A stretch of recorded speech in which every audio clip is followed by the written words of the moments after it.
đầm đồi thì mình chỗ cho cô cho nó độ lâu hay em kinh nghiệm đầm đồi mình cái phải tỉ ráng thì hiện nay số ôm cái số nó chọc pa ai rồi còn chúng cái số pa này nó cái số lem lâu pa mà rồi sẽ tụm con nó có cho mình đây mình lạc bộ để họ những hạ cái thuộc thể thật lâu pa thì hiện nay mình đã trăn tuổi nữa thế này mình lo ngoài cần lên thì hiện đầm đồi mà cần lên tụm dễ thấy này mà ngân thạc lên mà tiền đặt là hàn tổ hiền in en cô là ngay à nội dung ba cả thuộc cho pin thì khen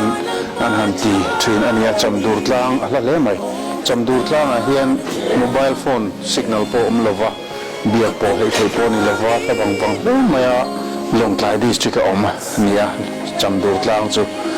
helai par kalna ringat po hiền sum tam tak se ngay về mình cái en call nè thì mình sống cần thôi vậy ní chúng này hệ một thâu lâu đấy har sa lo hụt lên en call là bắt hiện cái hồi đó này thì khác mà sai cái sợi đua này to cái lò này